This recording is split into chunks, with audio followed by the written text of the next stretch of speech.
Muy buenas tardes. Les doy la bienvenida al programa Voces de la Educación. Mi nombre es Lady Lorena Posada Cristancho. Soy estudiante de la Maestría en Educación en la Corporación Universitaria Iberoamericana.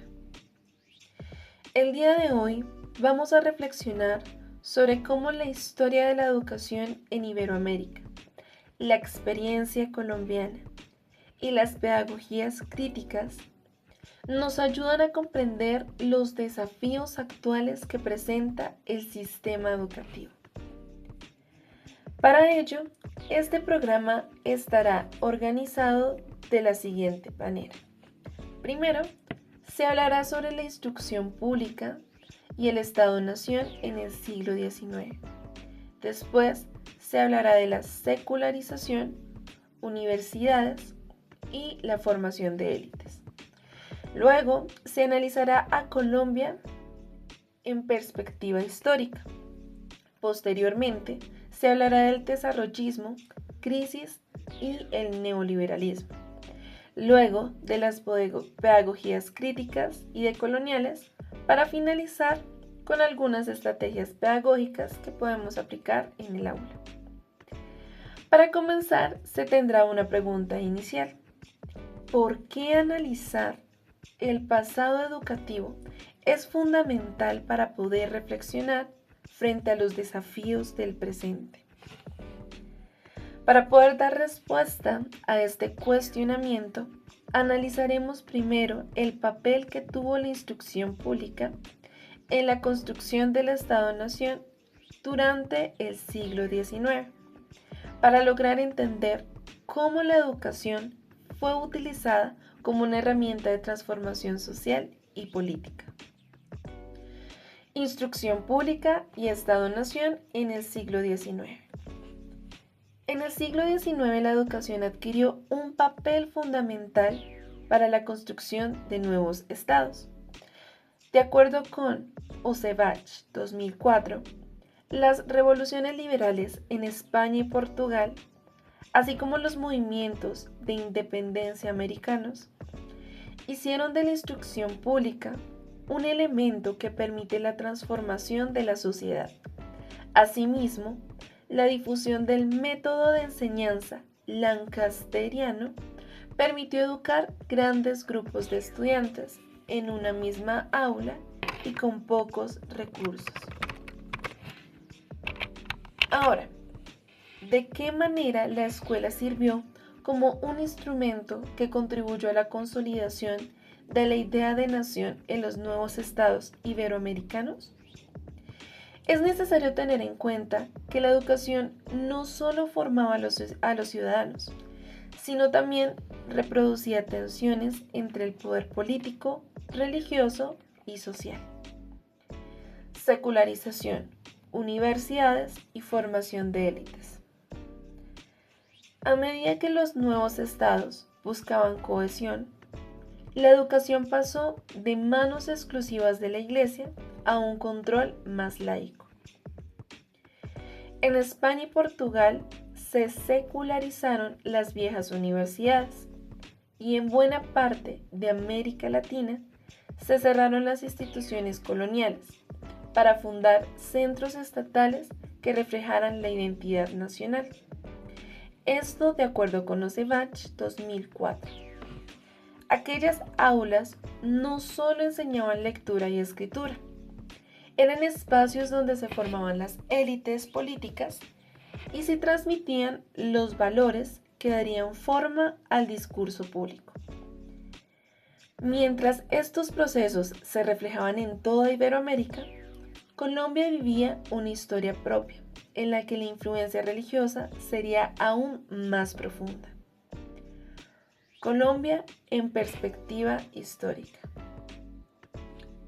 En el Nuevo Reino de Granada, los dominicos y jesuitas fundaron la Universidad Santo Tomás en 1580 y la Javeriana en 1622, tejiendo los primeros hilos de una tradición académica ligada al templo.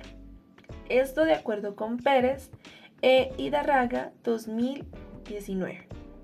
Ya en el siglo XIX, Santander introdujo las ideas utilitaristas de Jeremy Bentham por medio del decreto del 8 de noviembre de 1825 y desató divisiones entre las élites de la política y la religión. Con estas transformaciones se observa la lucha entre liberales y conservadores, planteándose cuestionamientos como: ¿debe la escuela formar ciudadanos moralmente guiados o preparados para la productividad práctica? Comprender estos orígenes es solo el primer paso. Tras la Segunda Guerra Mundial, toda la región se embarcó en nuevas apuestas educativas: desarrollismo, crisis y neoliberalismo. Las décadas de 1950 y 1960 trajeron un impulso masivo a la alfabetización y a la construcción de escuelas, inspirado por la UNESCO y la teoría del capital humano, midiendo cada logro con indicadores de productividad. Osebach, 2004. En este caso, las decisiones en el campo de la educación se veían como inversiones del capital humano. Sin embargo, en los años 80, el impulso neoliberal promovió la descentralización y la privatización como remedio de la calidad educativa, y terminó profundizando desigualdades bajo la sombra de la eficiencia. Esto como consecuencia de la reducción del gasto público en materias sociales, incluyendo a la educación.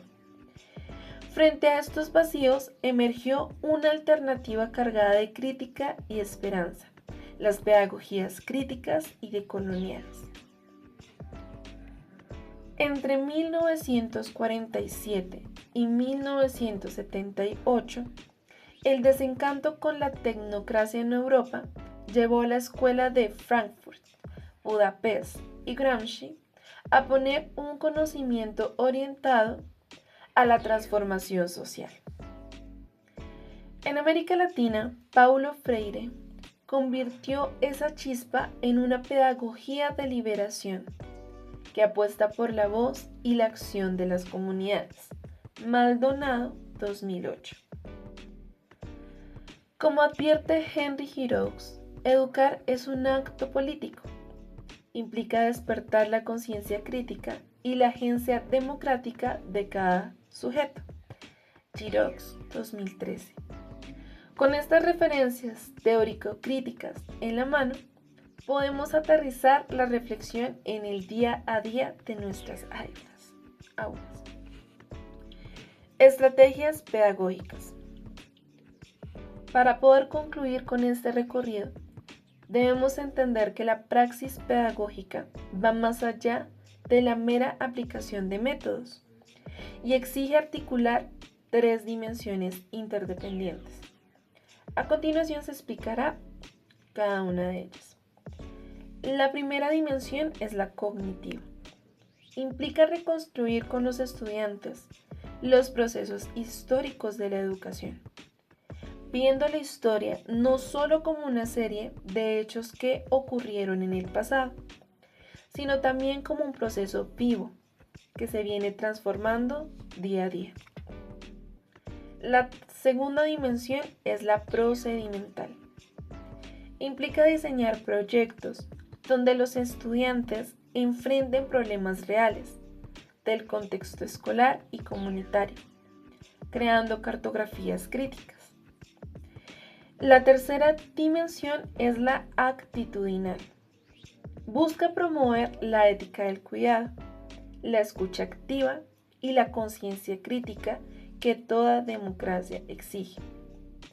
Esto de acuerdo con Maldonado, 2008, y Giroux, 2013. Todo lo mencionado anteriormente nos deja una pequeña pregunta de reflexión, una pequeña pregunta final, y es si estamos dispuestos a asumir la educación como memoria, acción y esperanza para transformar la escuela y la sociedad. Muchísimas gracias.